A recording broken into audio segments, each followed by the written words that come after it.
Hello everyone, welcome to my channel. Welcome to my another video. Guys, आज हम पढ़ने वाले हैं marketing management BBA third semester का next topic, functions of marketing manager. ये भी आ जाता है क्वेश्चंस एग्जाम्स के पॉइंट ऑफ व्यू से, तो ये भी हम इसको क्लियर करते हैं। गाइस, फर्स्ट पॉइंट है डिफाइनिंग मार्केटिंग ऑब्जेक्टिव।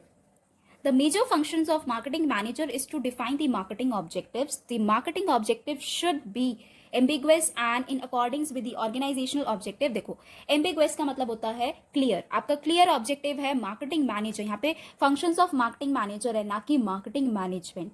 ठीक है, तो इस चीज़ का ध्यान रखना कि हमारे जो मार्केटिंग मैनेजर्स होते हैं उनका एक क्लियर ऑब्जेक्टिव है कि हमें ये चीज़ें करनी है, या फिर लास्ट 2 ईयर्स में या फिर 5 ईयर्स में, नेक्स्ट 5 ईयर्स में हमें ये ऑब्जेक्टिव्स को अचीव करना है।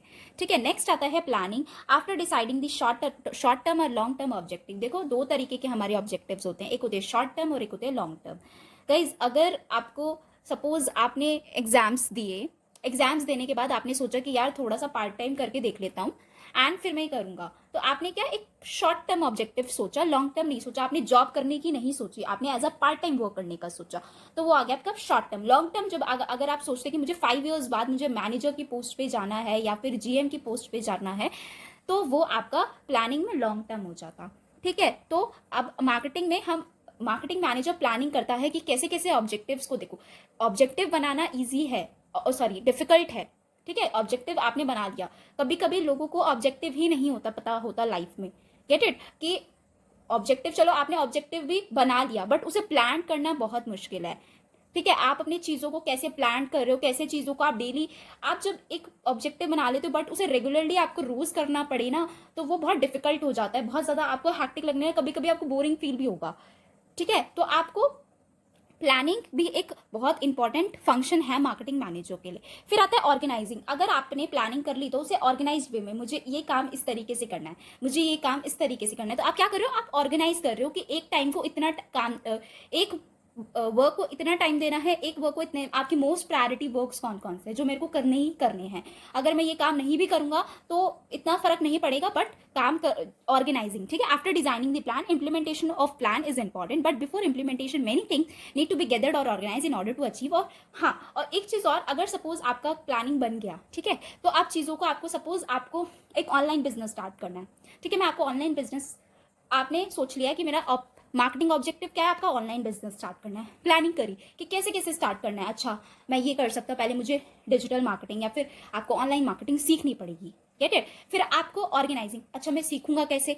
आप सीखने के लिए आपको रिसोर्सेज होनी भी जरूरी है, लाइक आपको लैपटॉप होना चाहिए, आपका फोन होना चाहिए, या फिर आपके पास डेस्कटॉप होना चाहिए, एनीथिंग आपके पास, उसके साथ में आपके पास वाईफाई कनेक्शन होना चाहिए। ठीक है, क्योंकि बहुत सारी चीजें, डिजिटल मार्केटिंग एक वास्ट कॉन्सेप्ट है। ठीक है, ऑनलाइन मार्केटिंग एक वास्ट कॉन्सेप्ट है, उसको समझने के लिए। Get it. फिर staffing, the survival and success of organisation largely depends upon its employees, therefore it is important to hire right candidate. Staffing मतलब आपने आई थिंक 12th में भी ये सब्जेक्ट पढ़ा होगा, प्लानिंग, डायरेक्टिंग, स्टाफिंग। तो स्टाफिंग मतलब कि आप अपने ऑर्गेनाइजेशन के लिए कैसा एम्प्लॉय चूज कर रहे हो, राइट टाइम पे राइट पर्सन को, राइट हायर, राइट कैंडिडेट। ठीक है, तो ये 3 है, राइट कैंडिडेट, राइट टाइम और राइट हायर। ओके, फिर आता है हमारे पास डायरेक्टिंग मतलब डायरेक्शन से ही पता चल रहा है कि हमें कैसे डायरेक्शन देनी है। ठीक है, creating new markets, providing guidance, inspiration और leadership, motivation and supervision to the employees to achieve organisational objective. Marketing manager is responsible for all related marketing activities. Coordinating, for a marketing head the main task is to check on the coordination between different departments. As a marketer और as a coordinator ये काम होता है कि हमारे employees के बीच में coordination है या नहीं है, उनके बीच में कन्फ्लिक्ट्स तो नहीं आ रहे, कन्फ्लिक्ट्स मतलब लड़ाई झगड़े तो नहीं हो रहे हैं, चीजें सॉर्ट आउटली चल रही हैं, टीम वर्क के साथ काम हो रहा है या नहीं हो रहा है, ये सब मार्केटिंग मैनेजर या फिर कोऑर्डिनेटर का काम होता है। मोटिवेशन, एम्प्लॉयज को मोटिवेट करो, एम्प्लॉयज को अगर टाइम टू टाइम उन्हें ट्रेनिंग दी जाए या फिर उन्हें मोटिवेट किया जाए, उनके साथ गेट टुगेदर करा जाए, उनको कहीं उनको मोटिवेशन के लिए बहुत सारे तरीके होते हैं। आप उन्हें डिनर पे भी लेके जा सकते हो, आप उन्हें इंसेंटिव के बेस पे भी दे सकते हो, आप उन्हें रिकॉग्निशन दे सकते हो। तो मोटिवेशन बहुत तरह के हैं। एम्प्लॉय अगर मोटिवेटेड रहेगा तो वो अपना काम भी बहुत अच्छे से कर पाएगा। ठीक है, फिर आते हैं कंट्रोलिंग मतलब कि हमारे जो, सपोज आपने प्लान करा, ठीक है, अब उसके अंदर कुछ दिक्कतें आ गई या फिर आपका वो प्लान आपको नहीं पता था कि यार ये भी हो सकता था, बट वो प्लान के बीच में आपको दिक्कत दे गया। तो कंट्रोलिंग मतलब plan performance, actual performance to the plan performance, मतलब कि आपकी एक्चुअल परफॉर्मेंस क्या है और आपकी प्लान परफॉर्मेंस क्या थी। ठीक है, प्लान जो भी चीजें थी, तो कंट्रोलिंग में वो उस डेविएशन को पूरा करा जाता है, उस प्रॉब्लम को सॉर्ट आउट करा जाता है, उस डेविएशन को देखते हुए प्लान परफॉर्मेंस, प्लान जो प्लानिंग करी जाती है उसमें चेंजेस करे जाते हैं। Get it. फिर आता है analysis and evaluation. In marketing management it is necessary to analyse and evaluate the performance और productivity of the employees. They helps the organisation to identify the ability of the employee to achieve. मतलब कि marketing management एक ऐसा necessary है कि आपको evaluate, आपकी performance में चेंजेस आते हैं। ठीक है, आप अगर एम्प्लॉय मोटिवेटेड रहेगा तो ऑफकोर्स सी बात है उसकी परफॉर्मेंस में एनहांसमेंट होगा। तो ये सब चीजें भी मैटर करती है। प्रमोशन इज दी, प्रमोशन तो भाई मार्केटिंग मैनेजमेंट का की रोल है। अगर विदाउट प्रमोशन है तो वो मार्केटिंग मैनेजर कहाँ से हो सकता है। तो प्रमोशन एक बहुत बहुत बहुत बड़ा की रोल है। ठीक है, मार्केटिंग के लिए और मार्केटिंग मैनेजर के लिए भी।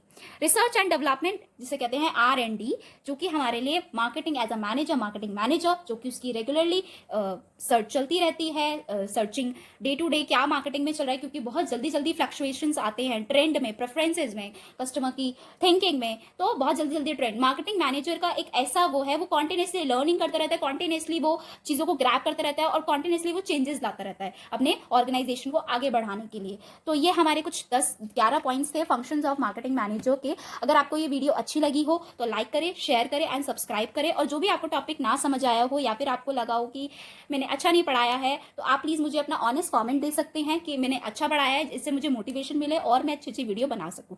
सो thank you so much and all the best for your exams as well. Okay, तो आप अपने तैयारी करो तो अच्छे से करो एंड मैं धीरे धीरे वीडियोज़ को अपलोड करूंगी जो कि आपको हेल्पफुल रहे एग्जाम्स के पॉइंट ऑफ व्यू से। और एग्जाम्स में आप एटलीस्ट 6 पॉइंट्स तो लिख कर ही आ सकते हो इसके। ठीक है, तो थैंक यू सो मच।